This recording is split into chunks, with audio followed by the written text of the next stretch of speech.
Ողջույն սիրելի հայրենակիցներ, եթերում Նորանտապանն է։ Եվ այժմ մենք զրուցելու ենք Հայաստանի ժողովրդական շարժման համակարգող թուրքագետ Վազգեն Պետրոսյանի հետ։ Ողջույն, պարոն Պետրոսյան։ Ողջույն ձեզ։ Շատ շնորհակալ եմ, որ ընդունել եք հրավերը։ Նույնպես։ Իրանում շատ լարված բոլորը հետևում են այն իրադարձություններին, որոնք եւ կատարվել են Իրանում, եւ սպասվում են, եւ ոմանք անգամ J.D. Vance-ի այցը Միացյալ Նահանգների փոխնախագահի այցը Հայաստան եւ Ադրբեջան ասում են կապում են նաև Իրանում ստեղծված իրավիճակի հետ, իմ հարցը լինելու, իսկ արդյոք դուք համաձայն եք այդ տեսակետի հետ, որ այդ այցի ընթացքում Իրանի թեման է քննարկվելու եւ Ադրբեջանում եւ Հայաստանում, ոմանք էլ ասում են ոչ դա ընդամենը հայ-ամերիկյան, հայ-ադրբեջան-ամերիկյան փոխհարաբերությունների ամրագրումն է, այն ամենի ամրագրումը, ինչի մասին պայմանավորվել էին անցած տարվա օգոստոսի 8-ին։ Համեցեք J.D. Vance-ի այցը, տարածաշրջան եւ Իրանի թեման։ Գիտեք, երբ որ ուզում ենք խոսել որևիցե աշխարհաքաղաքական խնդիրների վերաբերյալ, մենք պարտավոր ենք նախ եւ առաջ գնահատել այն իրավիճակը, որը տիրում է աշխարհում։ Ունեցել ենք դες մոտ առիթ խոսելու, որ հին աշխարհակարգը արդեն փլզվել է եւ վերջի հանդիպումներ, որ տեղի ունեցավ Միացյալ Նահանգների եւ ՆԱՏՕ-ի ղեկավարների միջև Գրինլանդիայի վերաբերյալ, ցույց տվեց, որ արդեն ՆԱՏՕ-ն դարձել է ավելնորդ մի մեխանիզմ եւ այս իրավիճակների մեջ նոր համակարգը դեռ չի ձևավորվել։ Այսինքն մենք ունենք մի փլզված համակարգ, որը դեռ ամբողջությամբ չի փլվել եւ ունենք մի համակարգ, որը դեռ չի ստեղծվել եւ դեռ հայտնի չի իր դերակատարներ ովքեր են։ Բայց մեծամասամբ արդեն հայտնի է, որ հիմնական դերակատարները լինելու են Միացյալ Նահանգները եւ Չինաստանը։ Չինաստանը մտահոգություն դարձավ Միացյալ Նահանգների համար դեռևս 2002-3 թվականներից, իսկ գագաթնակետը 2010 թվականն էր, երբ որ Չինաստանի արտադրած էլեկտրոէներգիան հավասարվեց Միացյալ Նահանգների արտադրված էլեկտրոէներգիայի։ Եվ սա նշանակում էր, որ Չինաստանը շատ արագ տեմպերով արդյունաբերության մեջ զարգանում է։ Իսկ այսօր, ընդամենը 15-16 տարի հետո, Չինաստանը արտադրում է ավելի քան 2.5 անգամ ավելի էլեկտրոէներգիա, քան Միացյալ Նահանգները։ Չինաստանը արտադրում է այնքան էլեկտրոէներգիա, ինչքան արտադրում են միասին վերցրած Միացյալ Նահանգները, Եվրամիությունը, Ռուսաստանը, Սաուդի Արաբիան եւ եւս մի քանի այլ երկրների արտադրած էլեկտրոէներգիա։ Այդ իսկ պատճառով դեռևս 2008-9-10 թվականներին Միացյալ Նահանգները նպատակ դրեց եւ ծրագրեր մշակեց, որպեսզի սահմանափակի Չինաստանի արտադրությունը։ Այսօր Չինաստան աշխարհում միակ պետությունն է, որ եթե իր սահմանները փակեք, նկատի ունենալով իր ազգաբնակչության քանակը, ինքը տարեկան 7% կայուն տնտեսական աճ է ապահովելու։ Եթե ապահովի իրեն իր վառելանյութը, նավթը եւ գազը։ Այդ իսկ պատճառով Միացյալ Նահանգները սկսեց ծրագիր մշակել, որ բոլոր այն երկրները, որոնք մատակարարում են նավթ Չինաստանին, պետք է քանդվեն։ Այդ պետություններից են Սիրիան, Լիբիան, Ալժիրը, Եմենը, Վենեսուելան, Իրանը, Սաուդի Արաբիան,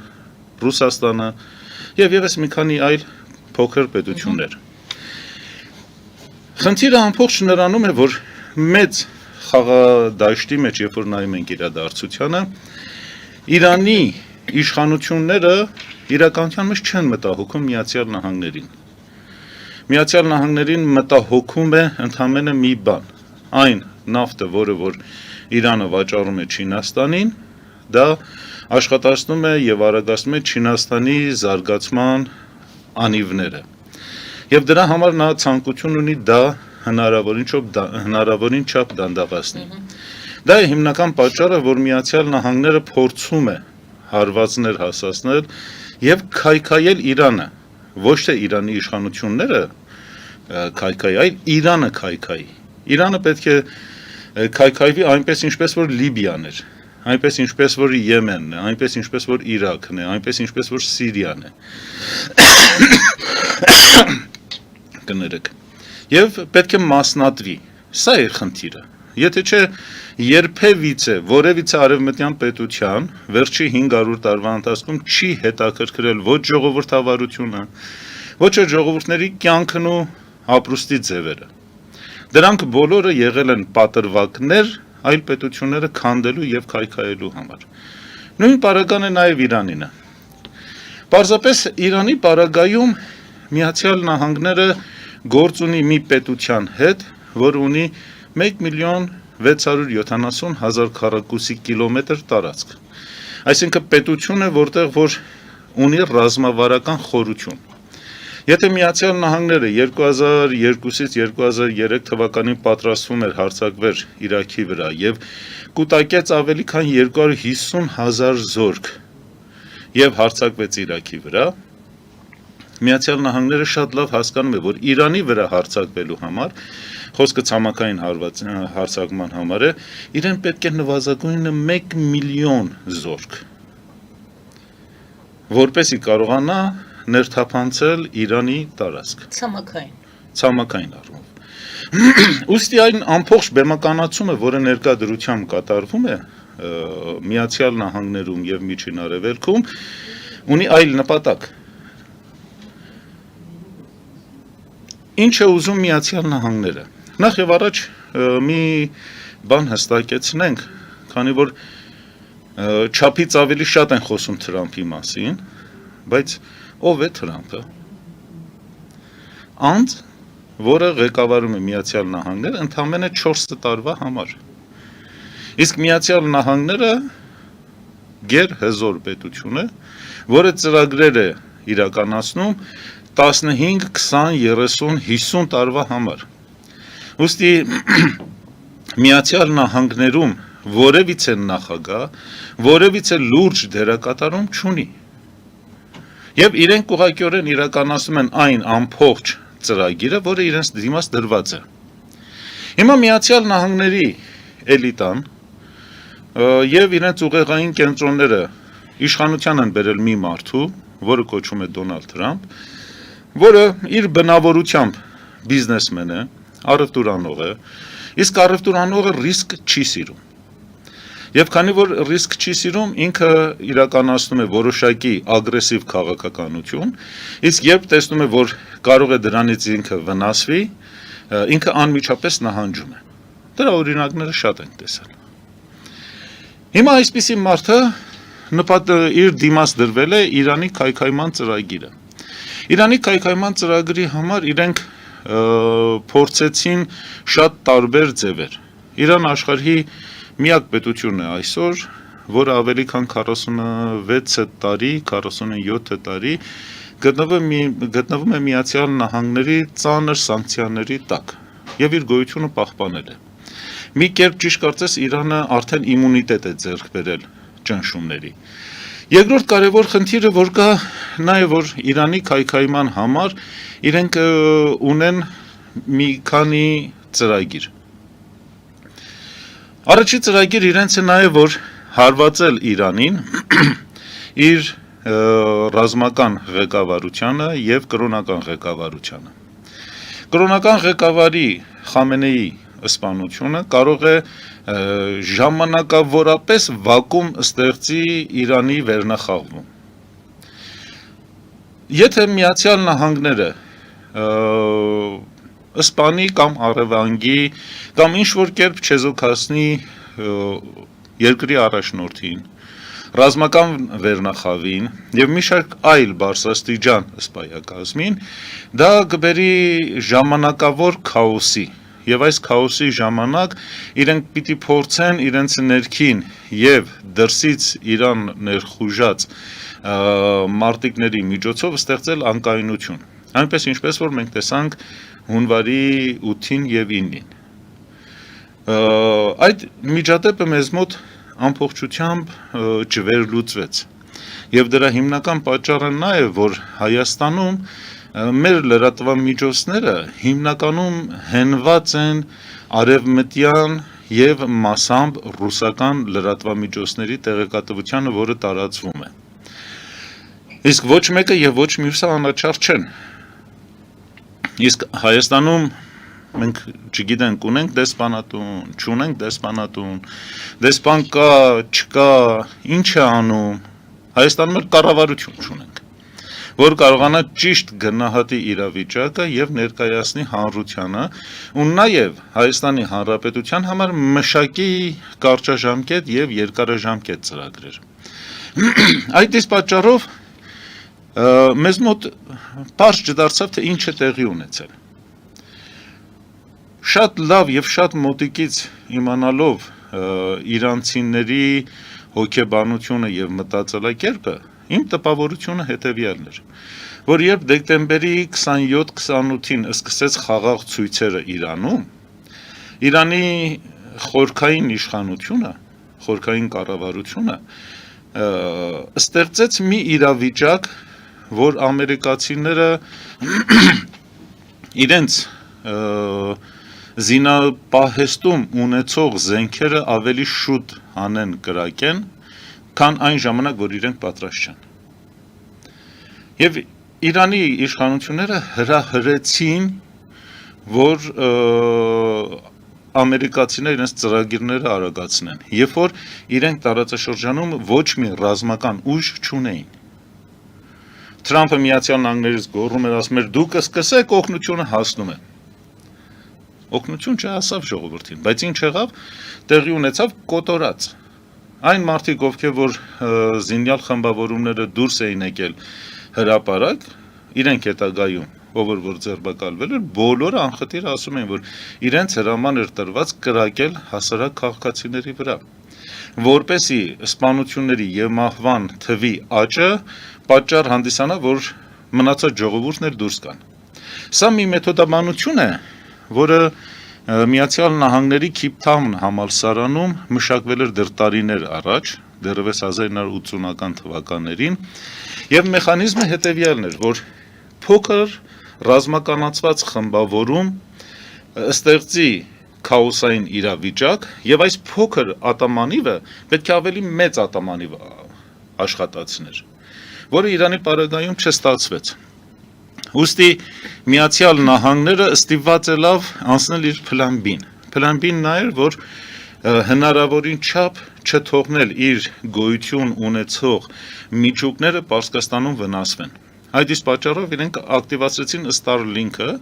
երբ Իրանը անջատեց ինտերնետ համակարգը։ Բայց այդ պարագայում էլ իրանցիները Ռուսաստանի եւ Չինաստանի կողմից ստացած տեխնիկաների հիման վրա կարողացան տեսնել, թե որտեղ է ակտիվացված ինտերնետը եւ որտեղից են տեղեկատվությունը Իրանից դեպի դուրս գնում։ Եվ արդեն իրենք հունվարի 7-8-9-ին հավաքեցին բոլորին։ Չեմ ասում ամբողջ այդ թիմը, բայց հիմնական մասը ձերբակալվեց։ Անշուշտ հետո պարզվեց, որ նաեւ Ադրբեջանի տարածքից են տեղեկատվություններ տարածվում աշխարհում եւ դա տեղի է ունեցել այն պարագայում, երբ որ Ադրբեջանի Հանրապետությունը Իրան էր ուղարկել մեծ քանակությամբ սիմ-քարտեր եւ մարդիկ իրենց այդ տեղեկատվությունը բերում էին Ադրբեջանի սահմանին մոտ 200 կիլոմետր մինչեւ որ սահմանը, այդտեղից միանում էին Ադրբեջանի հեռախոսային ցանցին, ռոմինգին եւ նյութերը դուրս էին անում դեպի դուրս։ Այս ծրագիրն էլ ձախողվեց Միացյալ Նահանգների։ Ուստի իրենց ինչ է մնում։ Մնում է հիմնականում երկու ճանապարհ։ Պատրվակ բռնելով ժողովրդավարությունը, պատրվակ վերցնելով միջուկային էներգիայի չեզոքացումը, պատրվակ բռնելով Իրանի հրթիռային համակարգերը եւ այլը, ճնշեն Իրանին, որպեսզի Իրանը նստի բանակցության սեղանին եւ Իրանը համաձայնվի, որ հրաժարվում է Չինաստանի հետ համագործակցությունից։ Պարզ է, որ Իրանը չի գնա դրան։ Ուստի ինչ է մնում անել Ամերիկային։ Ամերիկային կմնա անել հիմնականում 2 կամ 3 գործողություն։ Նախ եւ առաջ Միացյալ Նահանգները ցույց է տվել, որ իր ռազմական ուժը նախատեսված է արագ հարվածներ հասցնելու եւ նահանջելու համար։ Երբ կարճաժամկետ կամ երկարաժամկետ պատերազմ է տեղի ունենում, Միացյալ Նահանգները միշտ պարտվել է, միշտ։ Երկրորդ աշխարհամարտից այս կողմ Միացյալ Նահանգները միշտ հաղթում է հոլիվուդյան կինոներում։ Իսկ իրականության մեջ ինքը միշտ պարտվել է։ Սա է խնդիրը։ Ուստի Միացյալ Նահանգները երկարաժամկետ կամ թեկուզ կարճաժամկետ պատերազմի չի կարող գնալ Իրանի հետ։ Այն հոյակապ ճակերտավոր, հոյակապ նավատորմը, որը Միացյալ Նահանգները դրանով հպարտանում է եւ ուղարկել են արդեն Հնդկական օվկիանոս եւ գտնվում է արդեն այն հարձակման հեռավորության վրա Իրանից, որը իրենք կարող են ցանկացած պահի հարձակվեն, անկեղծ ասած նայելով ռազմական դիտանկյունից, ուղղակիորեն Միացյալ Նահանգները ձեռ են առնում եւ իրենց եւ աշխարհին։ Ես մի քանի հարց ունեմ, հենց մի պահ կանգնեք, ես ամիջապես հարցերը ավելի է շատանալու հիմա։ Միացյալ Նահանգները ամբողջ տարածաշրջանում իր այդ նավատորմով եւ իր սուզանավերով, որոնք գտնվում են եւ Հնդկական օվկիանոսում եւ Միջերգրական ծովում, ունի ընդամենը 350 թամհավք հրթիռներ։ Ընդամենը։ Ունի շուրջ 200 ռազմական օդանավեր, F-15, F-16, F-35 եւ մի քանի էլ F-22 օդանավեր։ Տարածաշրջան է բերել մի քանի լիցքավորող Boeing տիպի օդանավեր եւ մի քանի B1, B2 եւ B52 տիպի ծանր ռմբակոծիչներ, որոնք որ դեռևս գտնվում են Միացյալ Նահանգներում։ Եվ 3 առավոտյան էլ արդեն տարածաշրջան տեղափոխեց, այսպես ասած, իր միակ օդային Wi-Fi օդանավը։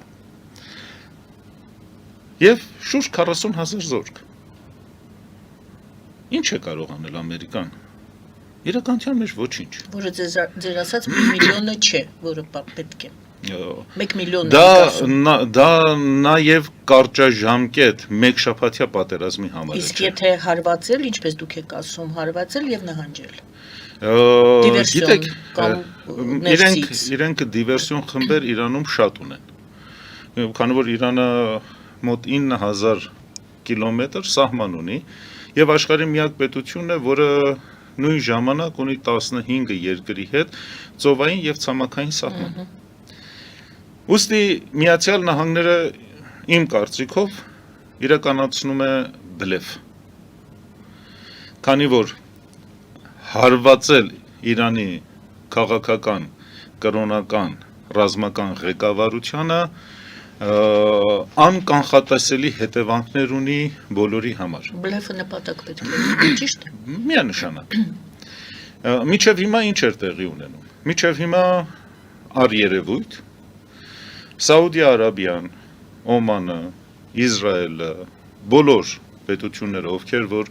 Միացյալ Նահանգների արբանյակներն են միջին արևելքում, պահանջում են Միացյալ Նահանգներից, որ Միացյալ Նահանգները հարվածի Իրանին։ Եվ Միացյալ Նահանգները չէր հարվածում։ Հիմա Միացյալ Նահանգները ասում է ես ուզում եմ հարձակվեմ, այդ բոլոր արբանյակ պետություններն ասում են մի հարձակվի։ Այսինքն այստեղ տեղի է ունենում բազմաշերտ խաղ։ Եվ այս խաղի մեջ Միացյալ Նահանգների հիմնական նպատակը նա է, որ առաջի հերթին նավթի գինը հնարավորին չափ բարձրացնել, որպեսզի Չինաստանի տնտեսությունը սկսի դանդաղել։ Երկրորդ հերթին, եթե հնարավոր է, Իրանին բերել բանակցության սեղանի շուրջ եւ իրեն պարտադրել հեռանալ Չինաստանից։ Երրորդ հերթին Միացյալ Նահանգները ամբողջ աշխարհում իր դոլարը արժեզրկում է շատ արագ, որպեսզի ինքը իր տնտեսությանը զարգ տա։ Միացյալ Նահանգները արդեն 2019 թվականից այս կողմ կախվածություն էլ չունի միջազգային նավթին։ Ինքը Shell տիպի նավթի արտադրության զարգացման հետևանքով ինքը արդեն ինքնաբավ է եւ դարձել է արտահանող։ Իր կախվածությունը միջազգային նավթից միայն իր գինն է եւ էլ ուրիշ ոչինչ։ Եվ եթե ինքը ուզենա իր ներքին արտադրության հաշվին, ինքը կարող է գները կայուն պահել իր երկրում։ Այնպես որ այսօրվա աշխարհում գոյություն ունեցող իրադարձությունները գծային չեն, այնպես ինչպես որ մեզ մոտ եւ քաղաքական մեկնաբանները, եւ քաղաքական վերլուծաբանները, եւ քաղաքագետները ու նաեւ քաղաքական գործիչներն են կարծում։ Այլ բավականին բազմաշերտ է եւ ինչպես որ արդեն շատ է խոսվում քվանտային տեսակի քաղաքական գործունեությունները։ Եվ որպեսի այս իրավիճակը ճիշտ վերլուծվի, պետք է քվանտային քաղաքականության տեսանկյունից վերլուծվի այս ամենը։ Գալով ձեր երկրորդ հարցին, Վենսի այցելությունը տարածաշրջան։ Միացյալ Նահանգները ինքը շատ լավ գիտակցում է, որ ուզի թե չուզի, պետք է առևտրի գնա խոշորագույն պետությունների հետ, որոնք են Չինաստանը, հետո նոր Ռուսաստանը։ Միացյալ Նահանգները իր 2026 թվականի ռազմական ծրագիրը, որը հրապարակեց հունվարի 25-ին, 2-3 օր առաջ, այնտեղ ինքը նորից վերահաստատել էր, որ Միացյալ Նահանգները պետք է հետ վերադառնա Մոնրոյի քաղաքականությանը, որի հիման վրան ամերիկյան մայրցամաքը եւ հյուսիսային եւ հարավային եւ կենտրոնականը պետք է լինի ամբողջությամբ Միացյալ Նահանգների վերահսկողության տակ։ Եվ այդ տարածաշրջանից պետք է հեռանան եւ Ռուսաստանը, եւ Չինաստանը ու նաեւ Իրանը։ Այս ռազմավարական ծրագրի մեջ, որը Միացյալ Նահանգները հրապարակել էր, հիմնական թշնամին եւ հիմնական թիրախը դիտարկվել է Չինաստանը։ Իրենք Ռուսաստանին չեն դիտարկում որպես լուրջ մրցակից եւ իրավացի են, քանի որ Ռուսաստանը չունի ոչ ֆինանսական եւ ոչ էլ գիտական ներուժը, որ մրցակցի Միացյալ Նահանգների հետ։ Այդ իսկ պատճառով իրենք Ռուսաստանին թողնում են Եվրոպային, բայց նույն ժամանակ էլ Միացյալ Նահանգները թույլատրում է Եվրոպային, քանի որ Եվրոպան Եվրոյի շրջանառության միջոցով հարվածեց Միացյալ Նահանգների հեգեմոնիային, դեռևս 2002-3 թվականին։ Միացյալ Նահանգները այսօր իր հեգեմոնիան, իր գերիշխանությունը աշխարհի վրա պահպանում է միայն ու միայն դոլարով։ Իսկ այսօր այդ հեգեմոնիան պահպանելու համար Միացյալ Նահանգները դոլարը արժե զրկում է, ամբողջ աշխարհում ստեղծում է տնտեսական քաոս, իր ապրանքը ավելի արժանանում է դրսի համար, եւ դա օգնելու է իր ներքին արտադրողին, եւ դրսի պետությունները ստիպված, որպեսի կարողանան դիմանան այս մրցակցությանը, քան որ աշխարհի առևտրի դեռևս մոտ 60%-ը տեղի ունենում դոլարով։ Եվ աշխարհի խոշորագույն սպառող պետությունն էլ Միացյալ Նահանգներն է։ Այդ իսկ պատճառով աշխարհի մնացած պետությունները ստիպված են իրենց ազգային արժույթը արժեզրկեն, որպեսի կարողանան ապրանք արտահանեն դեպի Միացյալ Նահանգներ։ Եվ դա բերելու է ապրանքների էժանացումը Միացյալ Նահանգներում, բայց երկարաժամկետ։ Սա շատ վտանգավոր խաղ է,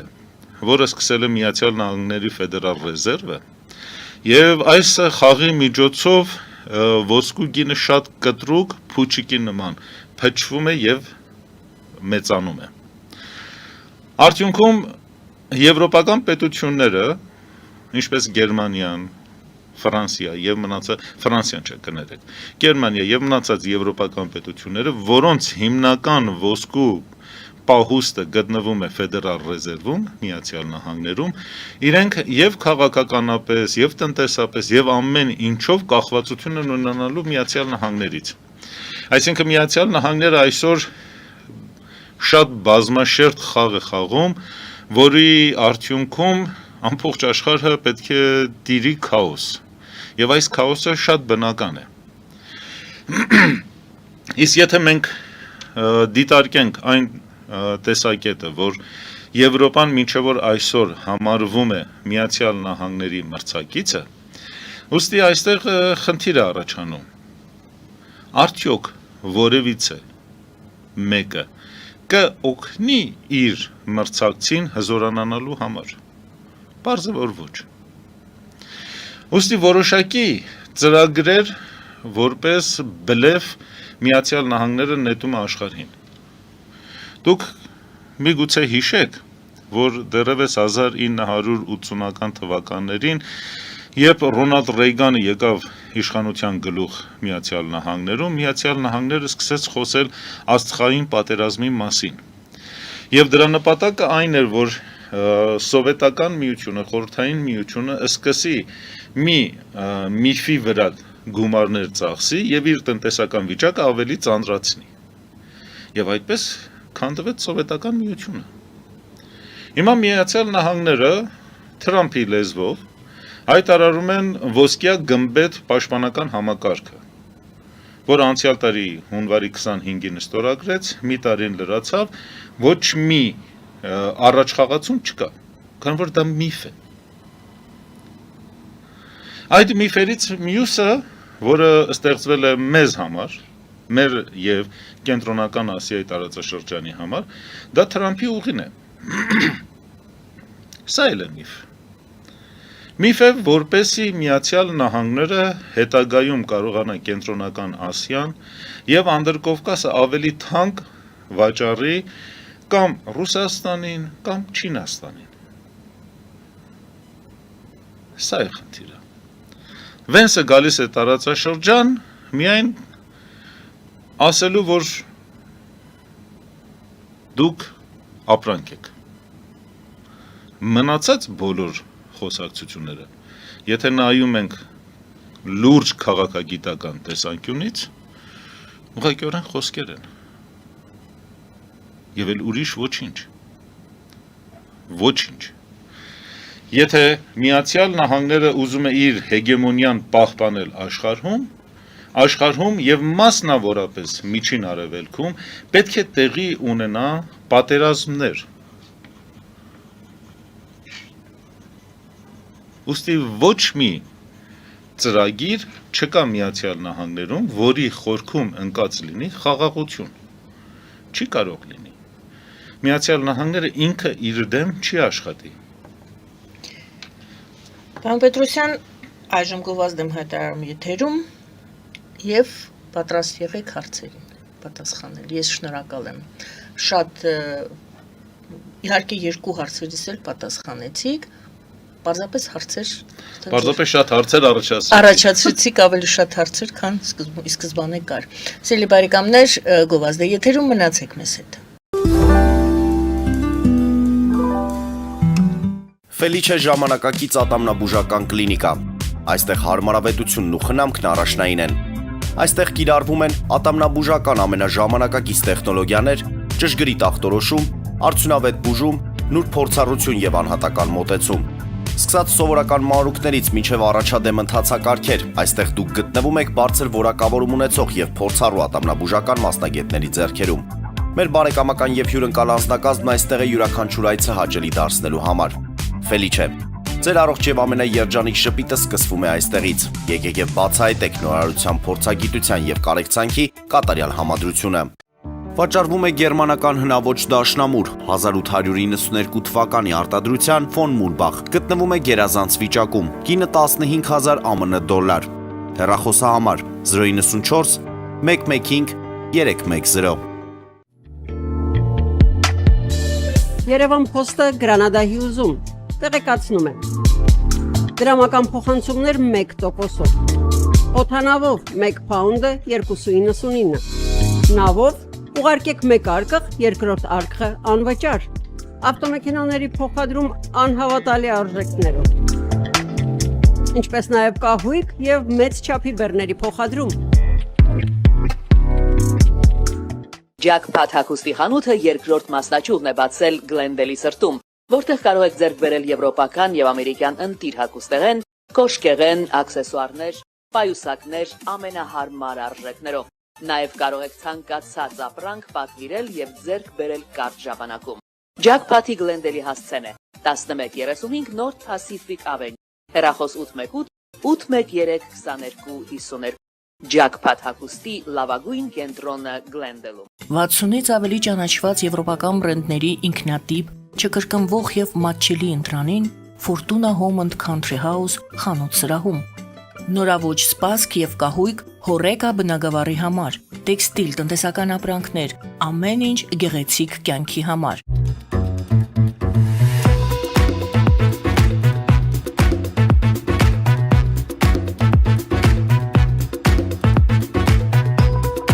Արարատ ռեստորան, ընտանեկան եւ ընկերական ժամանցի լավագույն հասցե, սիրված արտիստներ, հյուրընկալ մթնոլորտ, հարուստ ճաշացան, անմահական խորտիկներ, Արարատ ռեստորան, հասցեն անփոփոխ, սիրով սպասում ենք ձեզ։ Լավագույն պաղպաղակ, բնական, համեղ եւ մատչելի գներով պաղպաղակը կարող եք ձեռք բերել բոլոր հայկական խանութներում։ Պահանջեք հայկական պաղպաղակ, Թամարա պաղպաղակ։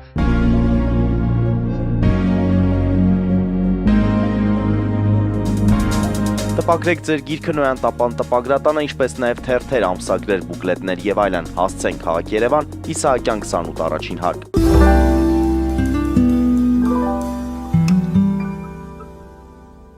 Սիրելի բարեկամներ, հիշեցնեմ, որ մենք զրուցում ենք Հայաստանի ժողովրդական շարժման համակարգող թուրքագետ պարոն Վազգեն Պետրոսյանի հետ։ Պարոն Պետրոսյան, երևի վերջից սկսեմ, վերջին ձեր ձևակերպումը J.D. Vance-ի հետ կապված, դուք ասիք նա գալիս է, որ ասի, որ դուք ապրանք եք։ Շատ պրիմիտիվ հարց եմ տալիս, պարզ։ Դրա համար անհրաժեշտ է այց կատարել, նա կարող է հեռախոսով էլ ասել դա, այնտեղ էլ հանդիպելուց ասել դա։ Գիտեք, արևմտյան մոտեցումը հետևյալն է։ Ինքը պետք է ունենա գեղեցիկ փաթեթավորում։ J.D. Vance-ի այցը տարածաշրջան, Թրամփի հանդիպումը, այդ ճանապարհը Թրամփի ուղի կոչելը, սրանք բոլորը գեղեցիկ փաթեթավորման մի մասնիկն են եւ ոչ ավել։ Եվ ոչ ավել։ Իրենք ուղղակիորեն ուզում են լավ փաթեթավորեն, որպեսզի հնարավորին չափ թանկ վաճառեն։ Լավ, շարունակում ենք J.D. Vance-ի այցի իմ հարցիս ուղղվածությունը։ Կան մարդիկ, որոնք կարծում են, որ այդ այցի ընթացքում Իրանի վրա սպասվող այդ հարվածը, որի մասին խոսում են, բայց Թրամփը մինչև վերջի իր վարքյանն էլ ասում է, ես եմ որոշում, դուք որտեղից գիտեք խփելու եմ, թե չէ։ Իրանի թեման է քննարկվելու եւ Հայաստանը եւ Ադրբեջանը ինչպես չկարողացան ասել ոչ խաղաղության այդ ինչ էր խորհուրդ էր կոչվում, խորհրդին անդամակցելուց, այնպես էլ չեն կարողանա ասել ոչ եւ որևէ այլ հարցերում։ Գիտեք, խնդիրը նրանում է, որ ոչ թե ասենք Հայաստան կամ Ադրբեջան, այլ ամբողջ Անդրկովկասը ինչ է նշանակում Իրանի համար։ Երեք Ադրբեջանի պետական հեռուստատեսությամբ ադրբեջանցի պահիտակ մոռացանն է քաղաքական վերլուծաբան էր, որը նաև ժամանակին պաշտոններ է զբաղեցրել եւ խորհրդարանում եւ կառավարությունում, հայտարարեց, որ Ադրբեջանը իր այսօրվա սպառազինությամբ այնքան հզորություն ունի, որ կարող է հասնել մինչև Թեհրան։ Գիտեք, նմանատիպ հայտարարությունները ուղղակիորեն ժպիտ են առաջացնում։ Իրանի ընդամենը մի դիվիզիա կարող է ամբողջ Ադրբեջանը այս ծայրից այն ծայրը վարել։ Ադրբեջանը չունի ոչ մի բան։ Ադրբեջանի տարածքում այսօրվա դրությամբ աշխատում են 6 հետախուզական կենտրոններ Իսրայելի եւ Միացյալ Նահանգների համար ու նաև մի քանի չակերտավոր խելացի քաղաքներ, որոնք տեղակայվել են 2020 թվականի Արցախյան պատերազմից հետո գրավյալ Արցախում իսրայելական տեխնոլոգիական նախարարության կողմից։ Ինչ ունի էլ Ադրբեջանը։ Ոչինչ։ Լավ, հաջորդ հարցը, քանի որ հարցերը շատ են, ժամանակը քիչ է։ Դուք ասում եք քայքայելը Միացյալ Նահանգների նպատակն է, Իրանը քայքայելը։ Այդ քայքայել բառի մեջ ես կուզենայի իմանալ ինչ ձևով, քանի որ երկու տարբերակ է միշտ քննարկվել, համենայն դեպս ես այդպես գիտեմ, եթե ավել գիտեք, ավելացրեք։ Մեկը ուրեմն համակարգի փոփոխություն է, որը կոչվում է ռեժիմի փոփոխություն, իշխանափոխություն եւ այլն, դա մեկն է, երկրորդը տրոհում, որպեսի Իրանը, որպես այդպիսի պետություն, ինչպիսին այսօր է, չլինի, մաս գնա, որ տարբերակն է քայքայում ասելով Եվ մեկը, եւ մյուսը, եւ երրորդը։ Ասեք։ Այսինքն Միացյալ Նահանգները վերջի 47 կամ 8 տարվա ընթացքում ինքը միշտ փորձել է տարբեր ձևերով իրականացնել իշխանափոխություն եւ դրա համար իրենք ժամանակին կարողացել են ներթափանցել եւ ռազմական եւ կրոնական եւ տարբեր հաստատություններում եւ առաջ գնալ։ Նույն ժամանակ էլ Իրանը որպես պետություն, Իրան հասկացողությունը ինքը խորքային պետություն է։ Ինքը մի պետություն է, որ 2500 տարի ունեցել է անընդհատ պետականություն։ Այնտեղ հարձակվել են արաբները, հարձակվել են մոնղոլները, հարձակվել է բոլորն անցել են այդտեղից։ Բայց ով որ մտել է Իրան, իրանցիները իրենց դռները բացել են, հետո իրենց ձուլել են իրենց մեջ։ Քան որ իրանյան մշակույթը ինքը բավականին հզոր է։ Եվ Իրանը ունի իր խորքային պետությունը։ Եվ դա արդեն շատ լավ հասկանում են Միացյալ Նահանգները։ Այդ իսկ պատճառով իրենք մեկ մեխանիզմի վրա չեն կանգնում։ Իրենք ներթափանցում են իրենց ինկերոշարասյունով ամենտեղ։ Նույն ժամանակ իրենք փորձում են Իրանում զարգացնել եւ հրահրել ազգային փոքրամասնությունների ըմբոստությունը եւ կռիվը ընդդեմ իշխանության, ինչպես որ այս տարվա հունվարի 8-ին եւ 9-ին տեղի ունեցավ շուրջ 7000 վարձկաներ իրենք դրսից բերեցին Իրան։ Այսինքն նորից որպեսզի ավելի հակիրճ լինի, պարզ է պատասխանը, մենք քննարկեցինք դիվերսիա ձևակերպումը, ներքի պարակտում, ներքից պայթեցնել եւ դուք էլ ուրիշ բան էլ ասեցիք։ Գուցե Միացյալ Նահանգները ոչ այսպես մեր իմացած ձևերով պատերազմ են վարելու, անգամ եթե հարված լինի Իրանի վրա, այլ ինչ որ նոր տիպի, դուք քվանտային ասացիք, գուցե ինչ որ նոր տիպի հարձակում է, որը չլինի ոչ ցամաքային, ոչ վերևից, այլ ինչ որ ուրիշ։ Տեսեք, կոմբինացված լինի կամ աշխարհում արդեն մոտ 50 տարի է կա նոր տերմինոլոգիա։ Դա կոչվում է կոգնիտիվ պատերազմ կամ ճանաչողական պատերազմ։ Ճանաչողական պատերազմը ինքը հանդիսանում է հիբրիդային պատերազմի մեկ բաղադրիչ եւ հիմնական մասը։ Հիբրիդային պատերազմը նշանակում է կիբեր հարձակում,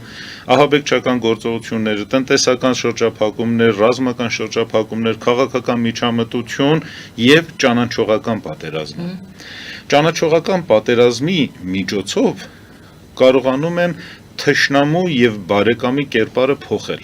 Սա այն պատերազմն է, որը վարվել է հայ ժողովրդի դեմ դեռևս 1990 թվականից։ Եվ այդտեղ շատ մեծ ներդրում են ունեցել արևմտյան պետությունները, մասնավորապես Մեծ Բրիտանիան, Ֆրանսիան, հետագայում Եվրամիությունը, Բրուսելը, Ամերիկան։ Ձեզ կմեղադրենք ասեն դուք ապացույցներ ունեք, թե պարզապես այսպես թվարկում եք, որովհետև ձեր վերաբերմունքն է այդտեղ երևում։ Իսրայելը եւ Թուրքիան։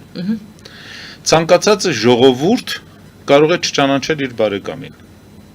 բայց ցանկացած ժողովուրդ պետք է ճանաչի իր թշնամուն։ Վերջի 300 տարվա ընթացքում նվազագույնը 300 տարի ընթացքում հայ ժողովրդի մեծագույն թշնամին եղել եւ մնացել է Թուրքիան։ Թուրքերն են եղել, որը հայ երեխաներին գողացել են եւ իրենցից յենիչերիներ են պատրաստել։ Թուրքերն են եղել, որը կոտորել են ամբողջ 19-րդ դարում հայ ժողովրդին։ Թուրքերն են եղել, որը կոտորել են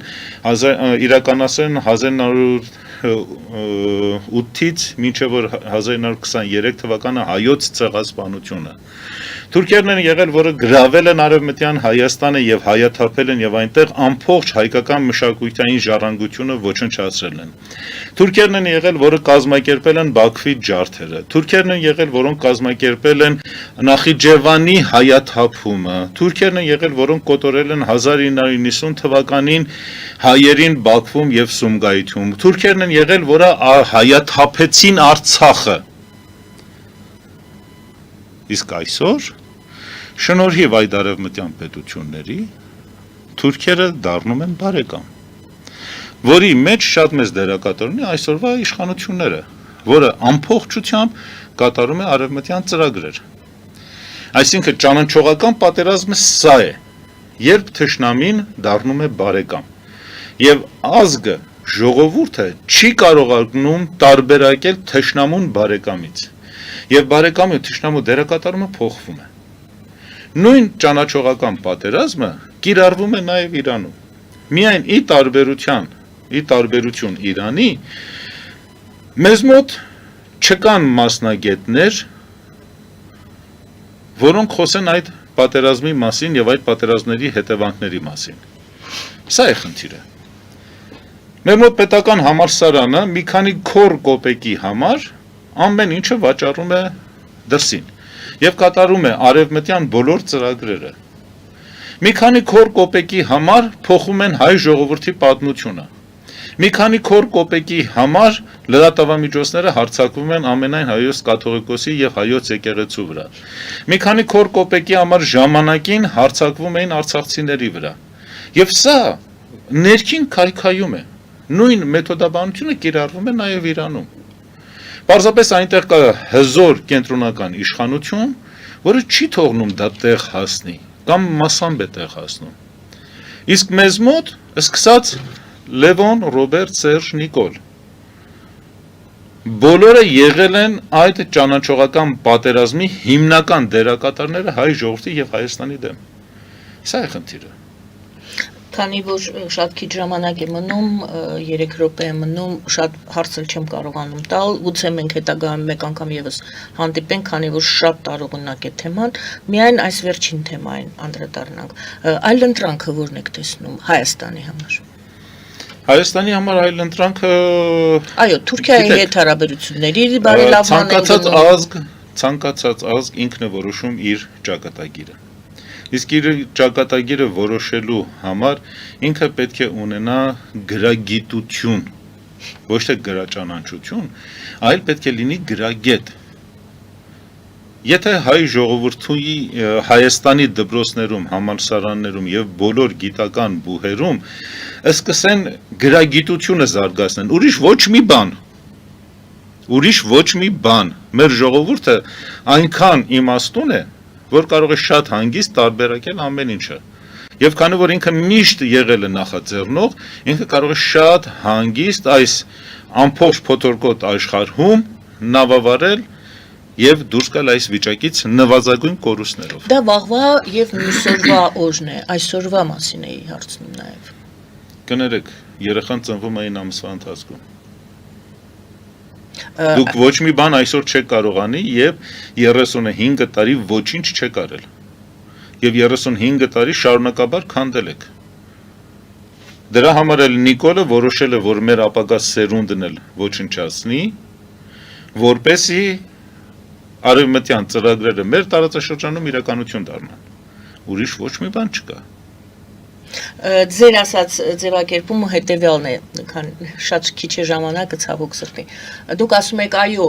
չեք ասում, բայց ես եմ հարցնում, տրամաբանորեն այդպես է գուցե ստացվում։ Այո, մենք այսօր դա արգելակելու, այդ ընթացքը արգելակելու դեպի Թուրքիայի եւ Ադրբեջանի հետ համագործակցություն, արգելակելու հնարավորություն չունենք։ Մենք այդ ճանապարհով այսօր գնում ենք, մեզ հրում են, մեզ դրթում են, թե մենք ենք գնում, բայց զուգահեռաբար մենք փորձում ենք դպրոցից, մանկապարտեզից սկսած նոր սերունդ կերտել, նոր գրագիտություն սերմանել։ Հա տենց է ստացվում։ շատ կարճ ասեմ։ Եթե չլինի այսօրվա իշխանությունները իշխանության գլխին։ Մեկ վարքյան ես բոլոր դեպքերում հրաժեշտ տամ մեր ABC TV ունկնդիրներին, սիրելի հեռուստադիտողներ, ցավում եմ, բայց մեկ վարքյան մեզ չի հերիքելու, ես ես հրաժեշտ եմ տալիս, մնացեք բարով, իսկ հնարավորություն ունի շարունակել դիտել մեր հարցազրույցի շարունակությունը, համեցեք, շարունակեք դիտել մեր Patreon-ում եւ մեր YouTube-յան էջերում։ Պարոն Պետրոսյան, կներեք։ Խնդրեմ։ Առաջի խնդիրը որ կա նաև որ պետք է ձեռբազատվել այսօրվա իշխանություններից ցանկացած ձևով։ Երկրորդ հերթին պետք է արտաքին քաղաքականության մեջ հստակեցնել մի շարք կանոններ։ Նախ եւ առաջ պետք է արևմուտքին ասել, որ աշխարհը փոխվում է, դեռ ձեր տեղն ու դերն էլ հայտնի չի այդ աշխարհում,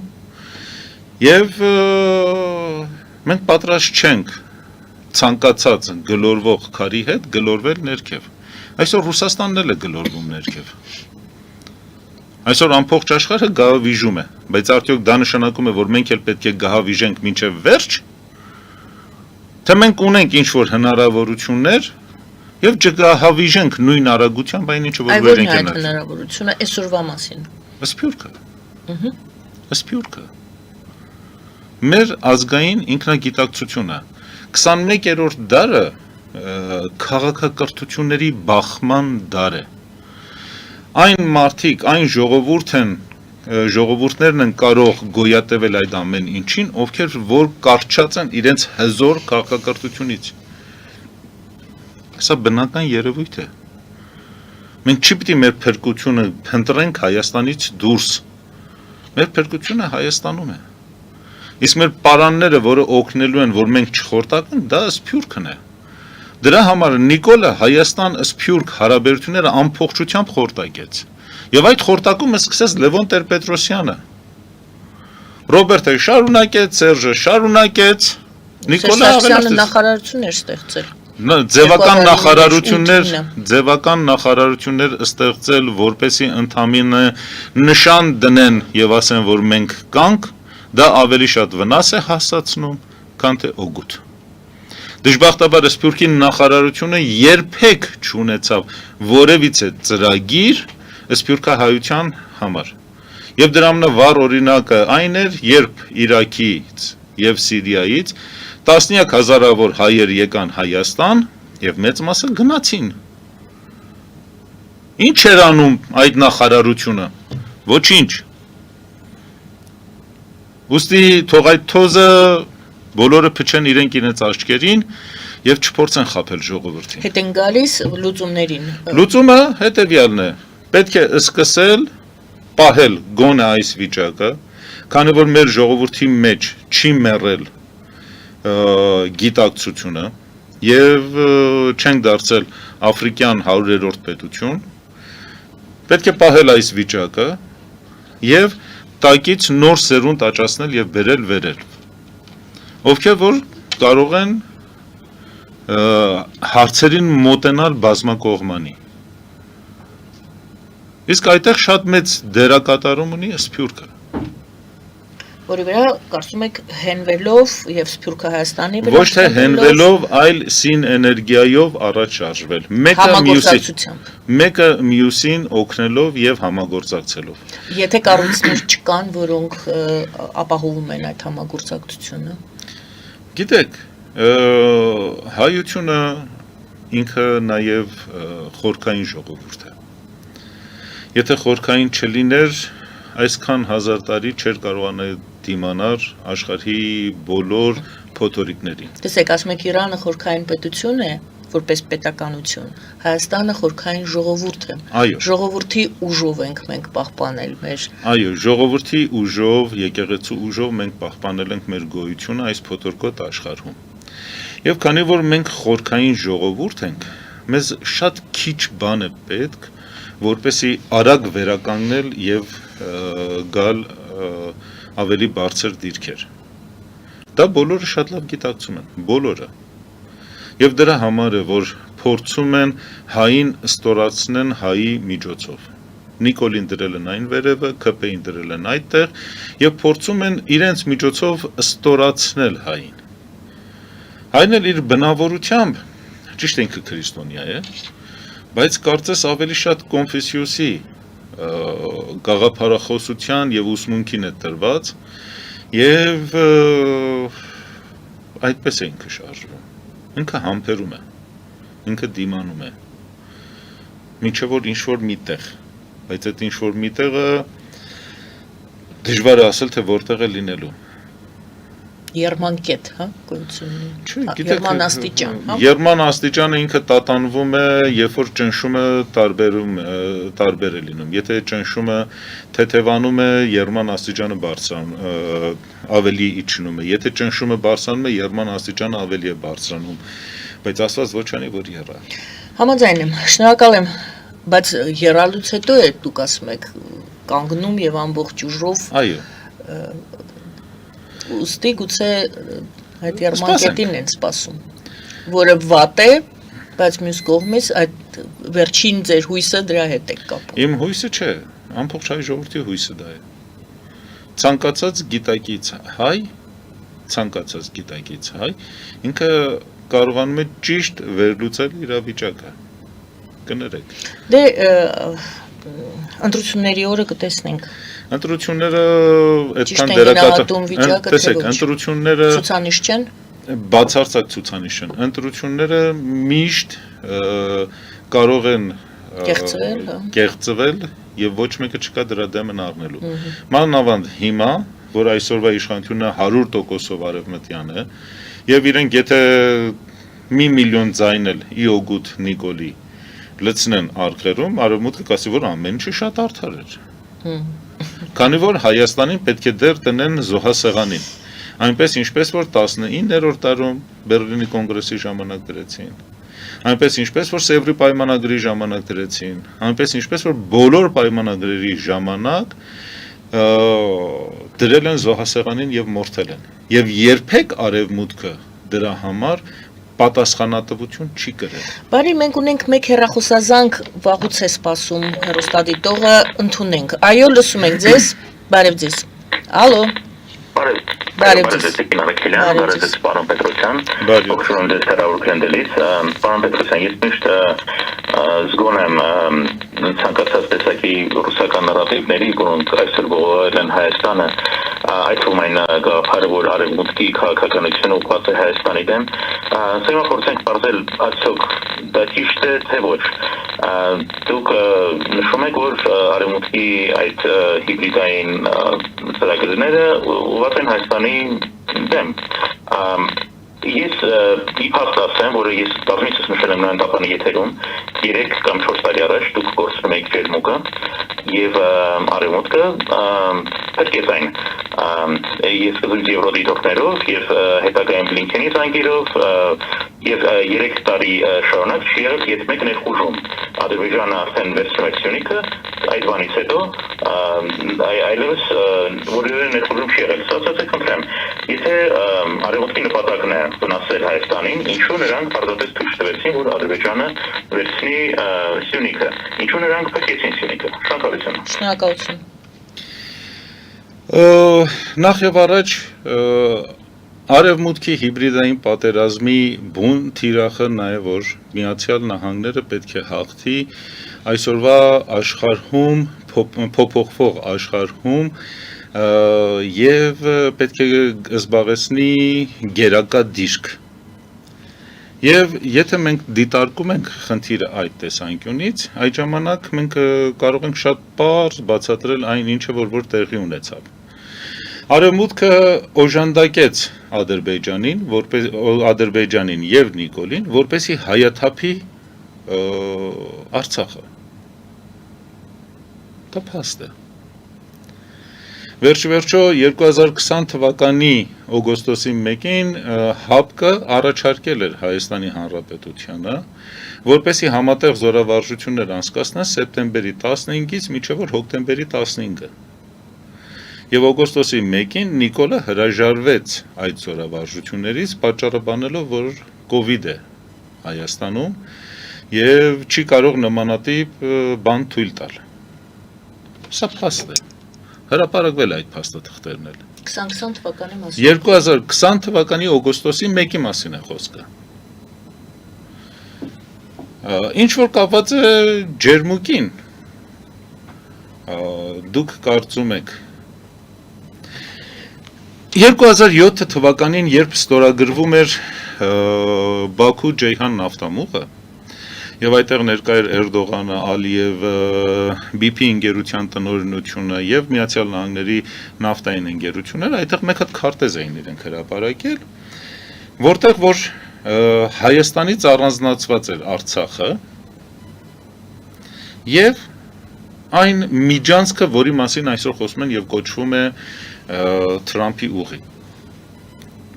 Ամբողջությամբ դա անջատված է Հայաստանից եւ Նախիջևանը այդ ուղով, այդ միջանցքով կպած է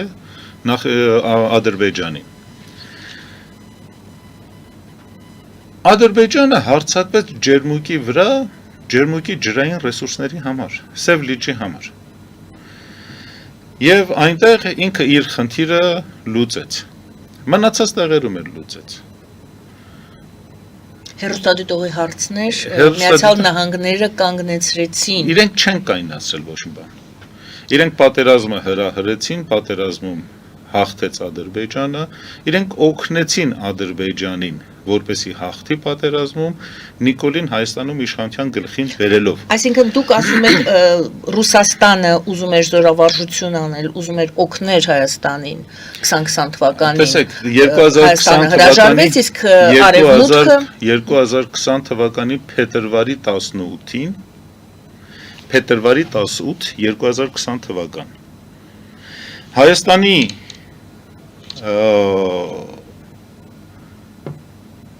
հետախուզությունը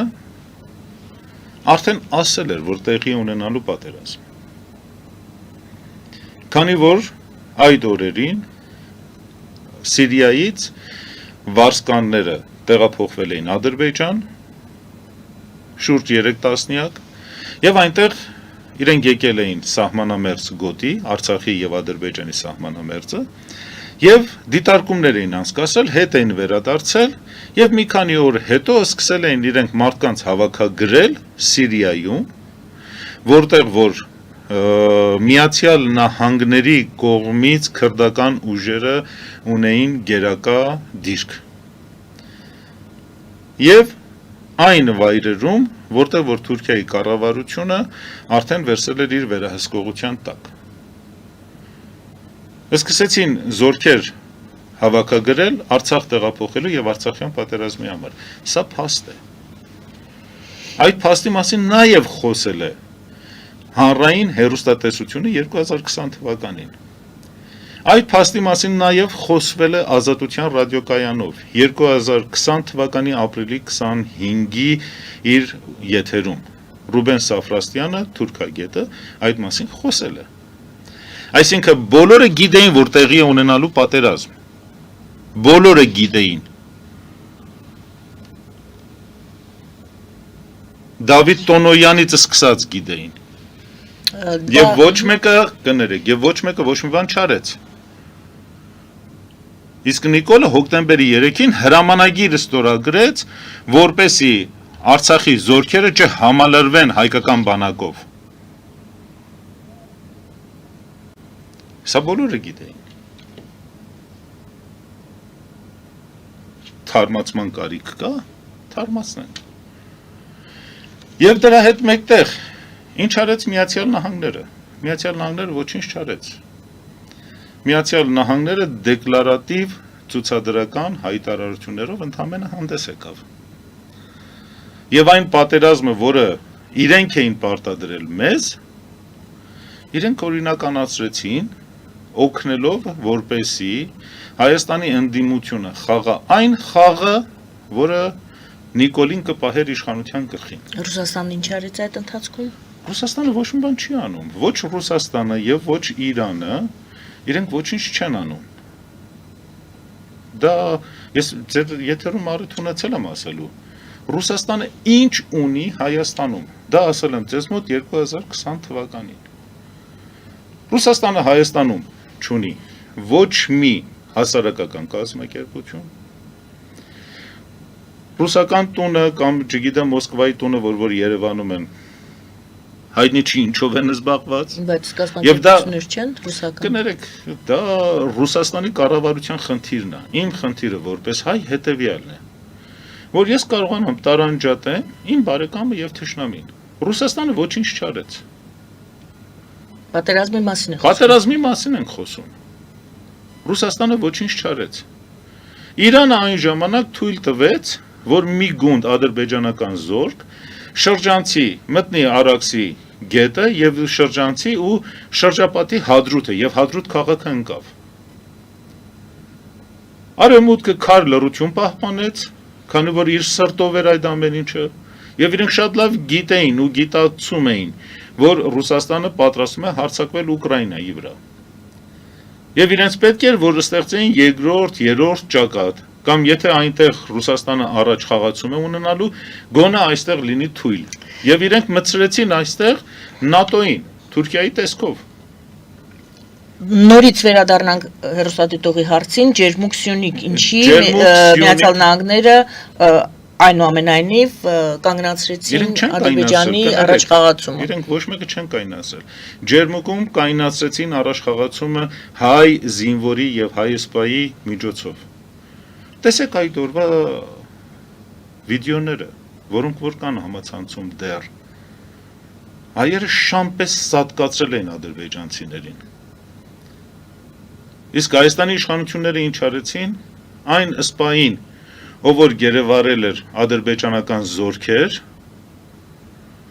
իրեն պարտադրեցին, որ տանի եւ ինքը իր ձեռքով հանձնի այդ զորքերը ադրբեջանցիներին։ Եվ անպայման կհիշեք, որ այդ օրերին Ադրբեջանից մի թռիչք տեղի ունեցավ դեպի Երևան։ Եվ այդ մի սպայի դիակ իրենք հետ վերադարձրեցին։ Այնպես որ արեք մենք չվերագրենք Արևմուտքին այն ինչը, որը որ իրենց սարքածն էր։ Արևմուտքը եթե ունենար հնարավորություն,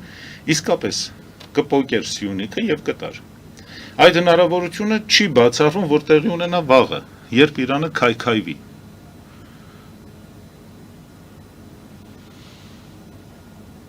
Եթե Իրանը քայքայվի, Սյունիքը շատ հանգիստ արևմուտքը կվերցնի եւ կտա Ադրբեջանին։ Շատ հանգիստ։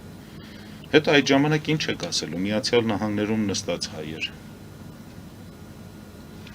Պարոն Պետրոսյան, իսկապես հարցերը շատ են, ես հիմա չեմ հասցնի բոլոր ձեր ասածները պարզաբանել, պարզապես որոշ փաստեր դուք ասացիք փաստագրված է, որոշ բաներ դա ձեր կարծիքն է, այստեղ փաստերը եւ կարծիքը տարանջատելու խնդիր էլ կա։ Կներեք, ես այն ինչը որ փաստ է, ասում եմ փաստ է։ Այո, այն ինչը ուզում եք ձեզ ուղարկեմ եւ դուք ձեր էջի վրա դրեք։ 2020 թվականի օգոստոսի 1-ին ՀԱՊԿ-ի կողմից առաջարկված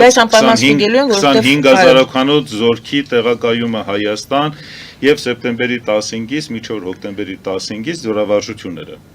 կամ բոլորի ստորագրությունները։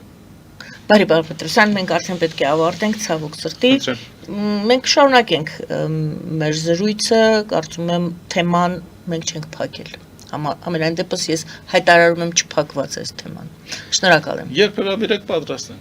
Շնորհակալություն սիրելի հայրենակիցներ, Վազգեն Պետրոսյանն էր մեր զրուցակիցը, թուրքագետ, Հայաստանի ժողովրդական շարժման համակարգող։ Զրուցում եմ ես, Գայանե Առաքելյանս։ Բարին ձեզ։